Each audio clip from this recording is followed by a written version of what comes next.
जी तो अस्सलाम वालेकुम।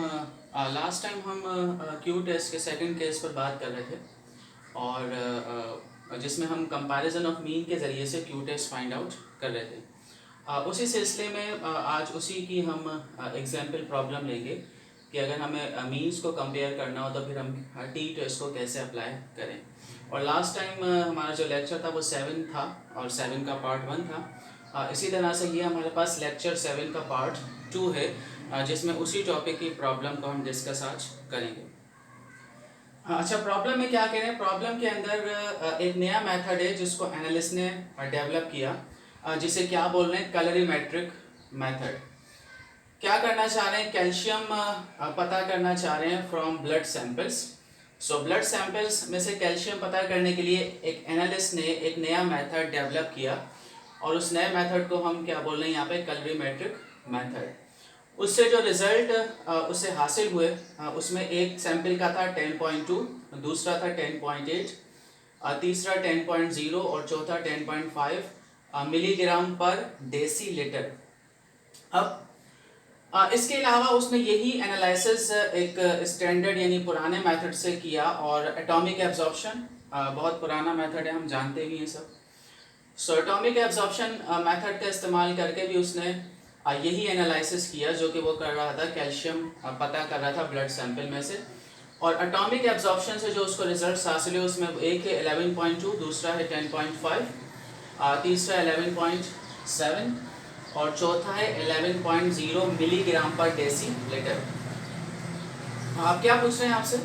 Find whether there is significant difference between the data obtained by two methods with the help of t test 95% confidence level. अब आपसे वही सवाल कर रहे हैं जो टेस्ट ऑफ सिग्निफिकेंस में आमतौर पे होता है कि आप ये बताएं कि इन दोनों मेथड्स के अंदर कुछ खास फर्क है या नहीं है। किसकी मदद से बताएंगे? टी टेस्ट की मदद से चेक करके बताएं। और किस पर बताना है? 95% कॉन्फिडेंस लेवल के ऊपर आपने चेक करके बताना है।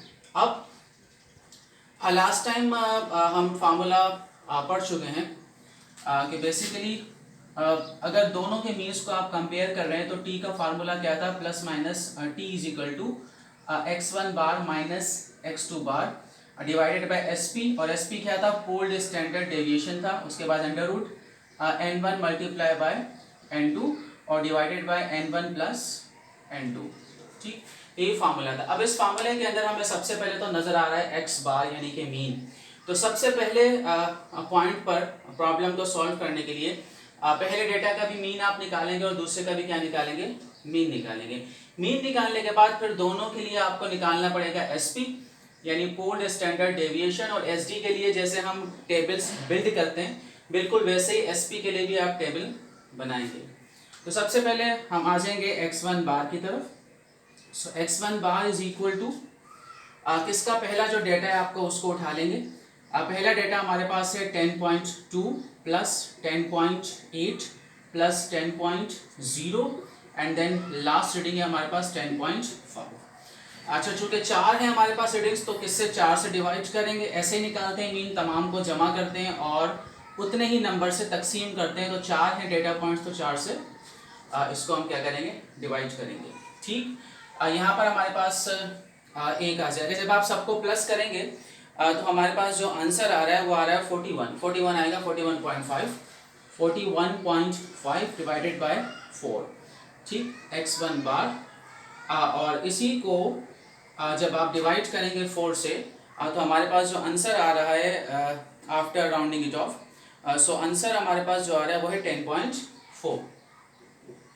So 10.4 is the mean of first data. अच्छा, इसी तरह से सेकंड के लिए आप फाइंड आउट करेंगे। Second means x2।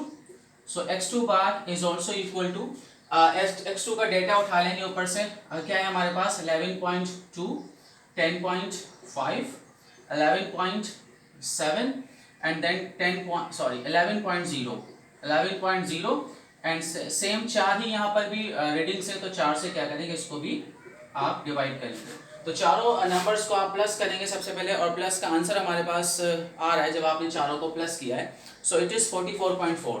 सो 44.4 तमाम के प्लस का जवाब। अब इसको भी 4 से क्या कर देंगे? आप डिवाइड कर देंगे। ठीक, तो जब आप डिवाइड करेंगे तो हमारे पास आंसर जो आ रहा है वो आ रहा है 11.1। 11.1 हो गया मीन किसका, दूसरे डेटा का।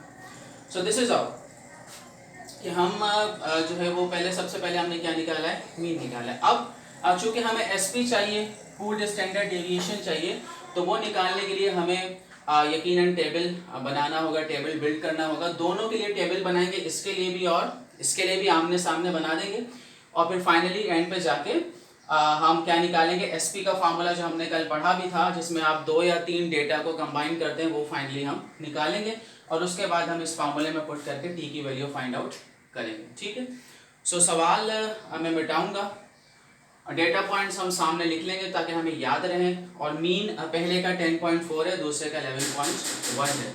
सो 10.4 as well as 11.1 is the mean of your data. So if you rub it out, 1 minute. अम्मा नीचे जाके देख कौन है।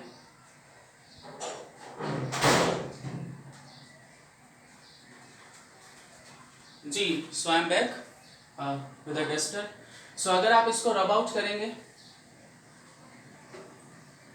so आप इसको रब करें डेटा को, क्वेश्चन को कंप्लीटली, और सवाल हमें याद है, इसको मिटा लीजिए ताकि स्पेस हो जाए इसको करने के लिए।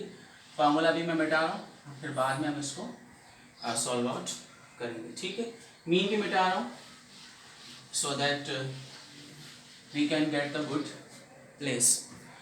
सो आएंगे नंबर 1 की तरफ। अच्छा, मैं दोबारा से डेटा लिख सकता हूँ ताकि हमें याद रहे।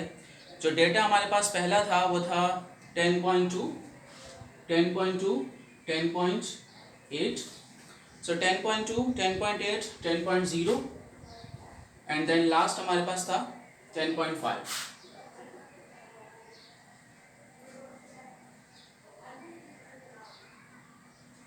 फिर लास्ट में हमारे पास है 11.2, 11.2, 11.5, 11.7, एंड देन हमारे पास क्या है 11.0।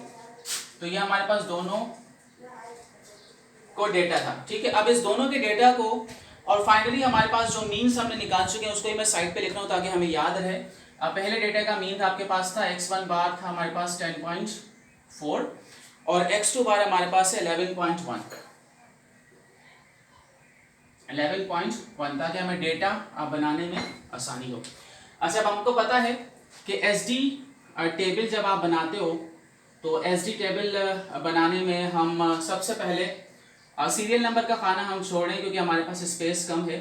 तो सबसे पहले हम लेते हैं XI जो कि आपकी रीडिंग्स होती हैं, फिर उसके बाद X बार तो हम निकाल ही चुके हैं, तो X बार का खाना उठाने की ज़रूरत नहीं। उसके बाद डायरेक्टली आप ले लें XI माइनस X बार ले लें, डेविएशन यानी इसमें से हम हर पॉइंट में से मीन को माइनस करते हैं। Lastly XI minus X bar and then square.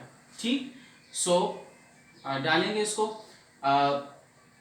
Lines, ये आपके पास एक टेबल हो गया। ठीक, फिर सेकंड के लिए आप अलग से बिल्डअप करेंगे दूसरे डेटा के लिए। सो XI, यहाँ भी X बार का खाना नहीं ले रहे हैं, XI माइनस X बार। ठीक है, एंड देन हमारे पास XI minus X bar square. Okay, so this is second table. इसको थोड़ा सा आप वाइट करके लिख सकते हैं। So this is and then this is and then we have this one. Okay, so ये हमारे पास दोनों डेटास के टेबल हो गए जो हम बिल्डअप करने जा रहे हैं। ठीक, इनको अंडरलाइन करेंगे। अब XI जो हमारे पास है, वो पहले डेटा में जो पहली रीडिंग हमारे पास है वो है 10.2, दूसरे की हमारे पास है 10.8, तीसरे की हमारे पास है 10.0, और लास्ट हमारे पास है 10.5। वैसे इस वाले डेटा की पहली रीडिंग हमारे पास है 11.2, दूसरी है 11.5, तीसरी है 11.7, और चौथी हमारे पास है 11.0। पहले टेबल में आ जाएंगे। ठीक, XI हमारे पास है 10.2 पहली रीडिंग, और माइनस करेंगे मीन इसमें से मीन जो हमारे पास पहले डेटा का था वो था क्या था हमारे पास, वो था हमारे पास 10.4, और दूसरे का हमारे पास है 11.1। ठीक है। सो मैंने 4 लिख दिया था गलती से। सो पहले का हमारे पास है 10.4, दूसरे का हमारे पास है 11.1। अब एक एक को माइनस करते जाएंगे आप। सो 10.2 माइनस मीन पहले का था हमारे पास 10.4, इक्वल करके आंसर लिखेंगे। ठीक, नेक्स्ट हमारे पास है 10.8 माइनस 10.4, इक्वल करके आंसर लिखेंगे। फिर हमारे पास है 10.0 माइनस 10.4, इक्वल करके आंसर लिखेंगे। फिर हमारे पास है 10.5 माइनस 10.4, इक्वल करके यहाँ पर भी आंसर लिखेंगे। तो आपने तमाम रीडिंग्स उठाई और उसमें से मीन को आप करेंगे माइनस। तो 10.4 में से 10.2 में से अगर हम 10.4 को माइनस कर देंगे तो हमारे पास जवाब आएगा 0.2। अब 0.2 जो हमारे पास आएगा वो आएगा माइनस में, क्योंकि 10.2 छोटा है, तो 0.2 इज द आंसर। 10.8 में से जब आप 10.4 को माइनस करेंगे तो हमारे पास आंसर आ जाएगा 0.4, और ये प्लस का ही आएगा क्योंकि 10.8 बड़ी वैल्यू है। नीचे जाएंगे, 10 में से 10.4 को माइनस करेंगे तो minus 0.4 would be the answer, लेकिन माइनस में आएगा क्योंकि हमारे पास 10 छोटा है। 10.5 में से जब आप 10.4 को माइनस करेंगे तो हमारे पास आंसर आ जाएगा 0.1, बट किसका आएगा, पॉजिटिव का या प्लस का। अगले में जाके हम इनको स्क्वायर करते हैं डेविएशन को। तो सबसे पहली डेविएशन थी माइनस 0.2, उसके ऊपर स्क्वायर करेंगे, इक्वल करेंगे। जब इस पे आप स्क्वायर करते हो तो जवाब आपका आ जाएगा 0.04, और माइनस माइनस क्या हो जाएगा, प्लस हो जाएगा। नीचे आ जाइए, 0.4 दूसरी उसके ऊपर स्क्वायर करेंगे तो 4 चौक होते हैं 16, तो 0.116 आ गया हमारे पास स्क्वायर। नेक्स्ट आप आएंगे, नेक्स्ट भी हमारे पास 0.4 है, इसके ऊपर भी स्क्वायर करेंगे, सेम जवाब आएगा 0.1 एंड 6, और माइनस माइनस क्या हो जाता है, स्क्वायर में प्लस हो जाता है। लास्ट 0.1 पे स्क्वायर करना है, सो 0.1 पे जब आप स्क्वायर करेंगे तो हमारे पास आंसर आएगा 0.01। ठीक, यहाँ पर हमारे पास टेबल पूरा हो गया। अच्छा, हम आखिर में सम करते हैं सबको, तो अलग से नहीं, यहीं पर मैं सम कर रहा हूँ। तो summation xi minus x bar square, जो कि आपने फार्मूला के अंदर पुट भी करना होता है। अब आप 0.04 को प्लस करेंगे 0.16 से, फिर प्लस करेंगे 0.16 से, फिर प्लस करेंगे 0.01 से। तो जब आपने इन सबको प्लस किया तो हमारा आंसर आ रहा है 0.37। ठीक है, इसको हम फार्मूला के अंदर पुट अप करेंगे, जो एसडी का फार्मूला होता है कि ऊपर जो होता है वो ये पूरा होता है हिस्सा। सो 0.37 इज द फर्स्ट आंसर। आगे वाले में जाएंगे, पहली रीडिंग आपके पास है 11.2 दूसरे डेटा की। सो 11.2 और यहाँ पर मीन आपके पास है 11.1। ठीक है, सो 11.2 minus 11.1 equal, next 11.5 minus 11.1 equal, then 11.7 minus 11.1, and then हमारे पास 11.0 minus 11. Again we have 1. So हमारे पास आंसर्स क्या आ जाएंगे, 11.2 में से जब आप 11.1 को करेंगे माइनस, सो हमारे पास आंसर आएगा 0.1, और किसका आना चाहिए, प्लस का, तो 0.1। सेकंड में 11.5 में से जब आप 11.1 को माइनस करेंगे तो 0 पॉइंट आ जाएगा, it is 0.4। 11.5 minus 11.1, so 11.5 sorry 11.5 it's not 11.5, I think it is 10.5, so I think it's wrong, yeah it is 10.5। सो ये गलती से लिख दिया था मैंने, सो इट इज 10.5, यहाँ पर भी गलती हो गई है, सो 10.5, यहाँ पर भी ठीक करेंगे इसको 10.5। सो 10.5 में से जब आप 11.1 को माइनस करेंगे तो 0.6 आएगा, और माइनस का आएगा क्योंकि 10 छोटा है 11 बड़ा है, सो माइनस 0.6 आ गया। नेक्स्ट 11.7 में से 11.1 को जब आप माइनस करने जाएंगे तो हमारे पास आंसर आ जाएगा 7 है और ये 1 है, तो 7 में से जब आप 1 निकालेंगे तो आंसर क्या आता है, हमारे पास आंसर आएगा 6, तो 0.6, लेकिन ये वाला 0.6 होगा प्लस का, क्योंकि यहाँ पर 11.7 बड़ा है। ठीक, लास्ट 11.0 में से 11.1 को जब आप माइनस करेंगे तो आंसर आएगा माइनस का 0.1, क्योंकि 11 हमारे पास क्या है, छोटा डिजिट है। ओके, सो नेक्स्ट इन पे जाके आप स्क्वायर करेंगे, सो 0.1 स्क्वायर, 0.1 पे स्क्वायर करें तो डबल जीरो हो जाएंगे, 0.01 आ जाएगा जवाब। नेक्स्ट हमारे पास है माइनस का 0.6, इसके ऊपर स्क्वायर करेंगे। सो 6 छिक्के होते हैं 36, 100 कितना बन जाएगा हमारे पास, माइनस माइनस तो हो जाएगा प्लस, तो ये बन जाएगा 0.36, राइट। तो 6 को जब आप डबल करेंगे स्क्वायर में तो 36 हो जाएगा। नेक्स्ट फिर हमारे पास 0.6 ही है, इसको भी स्क्वायर करेंगे तो ये भी डबल हो जाएगा 0.36 यानी 6 छिक्के 36। नीचे हमारे पास 0.1 है अगेन, लेकिन माइनस का है, इसके ऊपर भी आप स्क्वायर करने जाएंगे तो हमारे पास आंसर आ जाएगा 0.01, ठीक है। बिल्कुल वैसे जैसे हमने पीछे किया था, यहाँ भी सम करेंगे सबको, summation xi minus x bar square, और समेशन करके आप आंसर को लिखेंगे। तो 0.01 प्लस 0.36 प्लस 0.36 एंड देन 0.01। जब आपने सबको सम अप किया सो आंसर इज 0.74। तो सेकंड जो हमारे पास टेबल का आंसर है वो आ रहा है 0.74। Okay, this one. So I come back with the duster. ठीक जी। सो ये हमारे यहाँ पर हमारे टेबल्स जो हैं वो दोनों हुए पूरे, इनको मिटाएंगे ताकि हम क्वेश्चंस को आगे बढ़ा सकें। ठीक, अब हमें आंसर्स की ज़रूरत पड़ेगी। सो आप आंसर्स को लिखे रहने दें। पहले डेटा की जो हमारे पास समेशन आ रही है वो आ रही है 0.37। दूसरे डेटा की जो समेशन हमारे पास आ रही है वो आ रही है 0.74। ठीक, इसको मिटा दें। ठीक, अब आपको एसपी निकालना होगा। सो एसपी हमारे पास क्या था, एसपी यानी पूल्ड स्टैंडर्ड डेविएशन कैसे था हमारे पास, ऐसे स्क्वायर रूट, और क्या था पहला डेटा सेट जिसको आप क्या बोलते हैं set 1, summation set 1 xi minus x bar square, ऐसे ही था। फिर उसके बाद था प्लस दूसरा डेटा, उसको क्या बोलेंगे आप सेट 2, तो summation xi minus x bar square, done. और नीचे आपके पास डिग्रीज ऑफ फ्रीडम थी, तो डिग्रीज ऑफ फ्रीडम कैसे थी इसके अंदर, चूंकि दो है हमारे पास तो दो की पहले की आप बोलेंगे n1, दूसरे की बोलेंगे n2, और दोनों को करेंगे प्लस और माइनस करेंगे 2, क्योंकि दो डेटा है, जब एक होता था तो -1 करते थे, अब दो है तो -2 करेंगे, डन। सो ये हमारे पास एसपी का फार्मूला था। So SP is equal to under root, पहला जो हिस्सा था हम कैलकुलेट करके नीचे लेकर आ चुके हैं, दैट इज 0.37।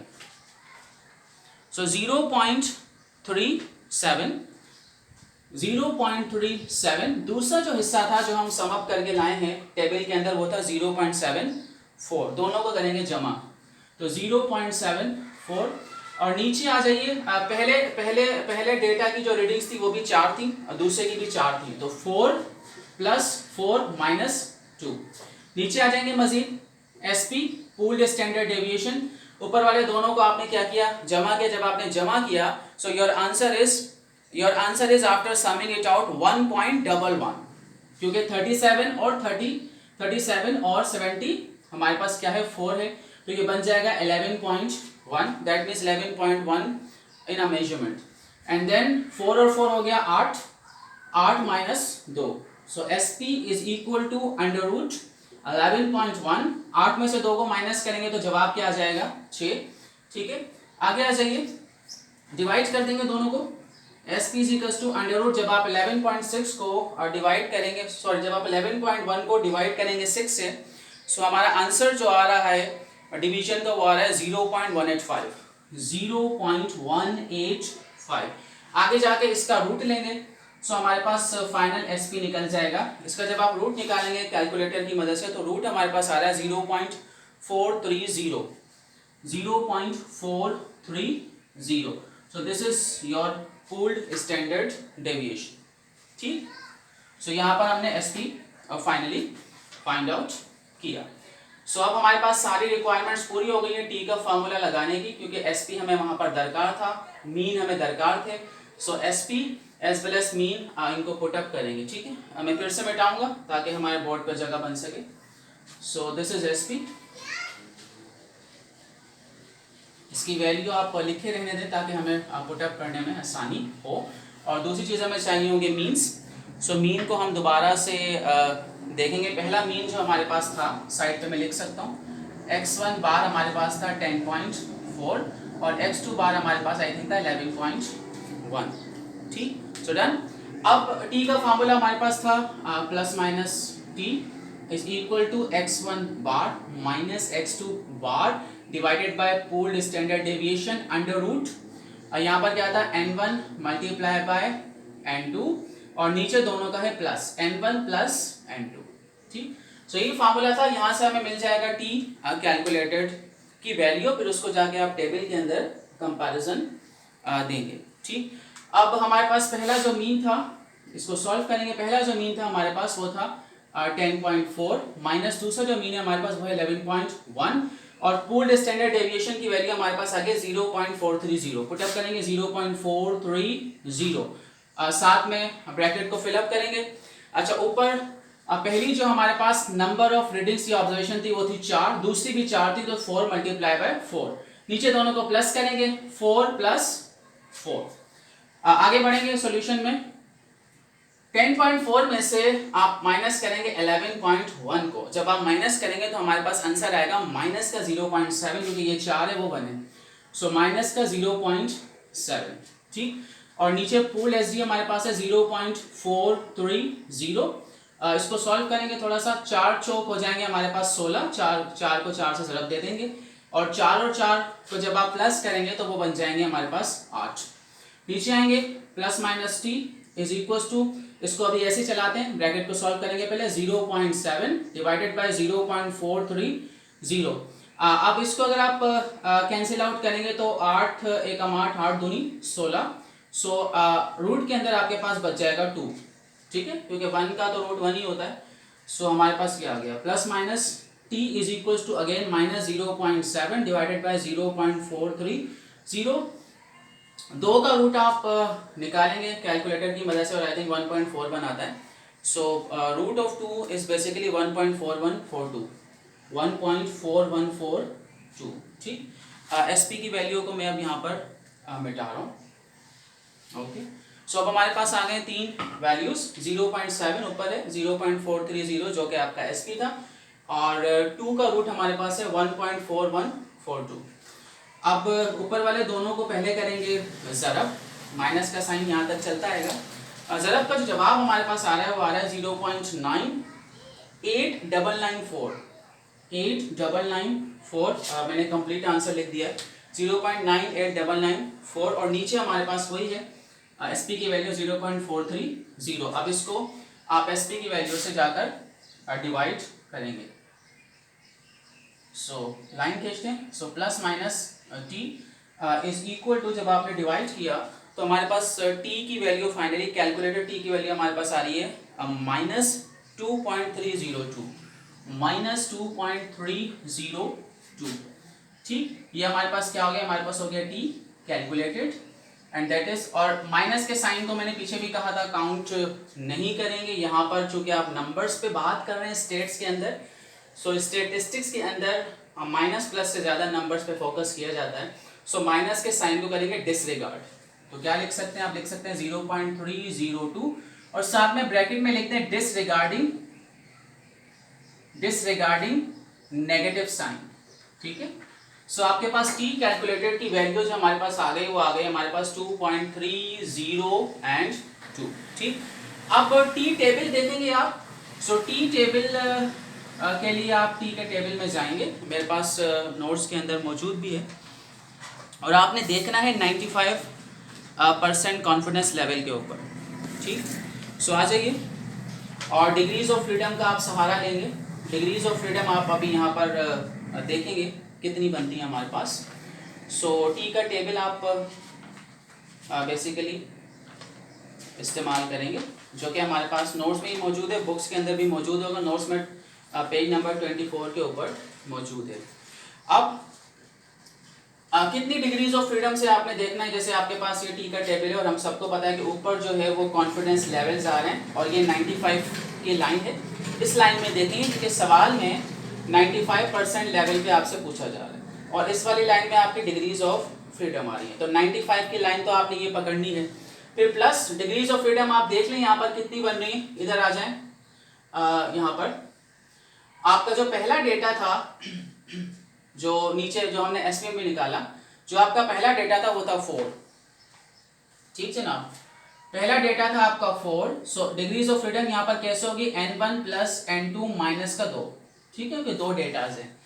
पहली आपकी रीडिंग्स थी 4, दूसरी भी थी 4, तो 4 4 हो गए 8, ठीक है। 8 माइनस 2, आंसर हमारे पास क्या आ गया 6। तो डिग्रीज ऑफ फ्रीडम आपके पास यहाँ पर है 6, तो 6 की लाइन को पकड़ना है आपने और 95 लाइन के ऊपर आपने अपना हाथ रखना है। सो 1 2 3 4 5 ये रहा 6, ठीक, जहाँ पे मेरा मार्कर है। तो 6 इसी की सीध में आप जाएंगे और आएंगे यहाँ पर, ये रही 2.447, 95 की लाइन है ऊपर से, और यहाँ से आपने 6 की लाइन में दोबारा देखा ना, 6 की लाइन जो कि आपकी डिग्रीज ऑफ फ्रीडम 6 है, 6 की लाइन को आपने होल्ड किया। सो वैल्यू इज 2.447, ठीक जनाब। सो 2.447 और किसके ऊपर है, ये आपने फाइंड की एट 95% कॉन्फिडेंस लेवल जनाब, ठीक है।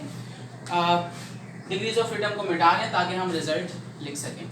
अब अगर आप दोनों को कंपेयर कर लें तो हमारे पास जो टी कैलकुलेटेड है वो तो है 2.302 और टेबल वाली है 2.447। तो कौन सी बड़ी है, टेबल की वैल्यू बड़ी है थोड़ी सी, और आपके जो एनालिसिस है वो क्या है, छोटी है। सो केस क्या बन गया हमारे पास कि टी कैलकुलेटेड जो कि क्या है हमारे पास 2.302, T calculated is less than tea table, ठीक है, और विच इज एक्चुअली कितनी वैल्यू हमारे पास है 2.447, ठीक। सो केस हमारे पास क्या है कि टी कैलकुलेटेड छोटी है और टी टेबल बड़ी है, और ये किसके ऊपर है, 95% कॉन्फिडेंस लेवल के ऊपर आ रही है। अब इसका मकसद हम पीछे सब जानते हैं कि अगर ऐसा हो जाए कि टी कैलकुलेटेड वैल्यू छोटी हो और टेबल वाली वैल्यू बड़ी हो, इसका मकसद ये होता है कि दोनों मेथड्स में सिग्निफिकेंट डिफरेंस नहीं है, यानी जो थोड़ा बहुत रीडिंग्स का फर्क आया है उसकी वजह रैंडम एरर्स होंगी, कोई बड़ी सिस्टमेटिक एरर नहीं है, यानी नया मेथड भी आपका ठीक और एक्सेप्टेबल है। तो उसी को आप रिजल्ट में लिख सकते हैं, कैसे, so there is no significant, यही सवाल भी था आपके पास, there is no significant difference between two methods या रीडिंग्स या डेटा, किसके ऊपर, 95% लेवल के, एट 95% कॉन्फिडेंस लेवल, ठीक है। और ये आपसे सवाल भी हो रहा था कि दोनों में सिग्निफिकेंट डिफरेंस है या नहीं है, तो आपने बताया कैलकुलेशन के जरिए से कि दोनों में कोई सिग्निफिकेंट डिफरेंस नहीं है 95% कॉन्फिडेंस लेवल के ऊपर, क्योंकि टी कैलकुलेटेड वैल्यू छोटी और टी टेबल बड़ी। Okay, so that's all about case number 2। Student t test के केस नंबर 2 में हम थ्योरी भी कर चुके हैं और प्रॉब्लम भी। अब हमारे पास सिर्फ इसका एक केस रिमेनिंग है जो कि हम नेक्स्ट में डिस्कस करेंगे। कोई भी क्वेश्चन हो तो आप कमेंट में जाके कर सकते हैं। अल्लाह हाफिज़।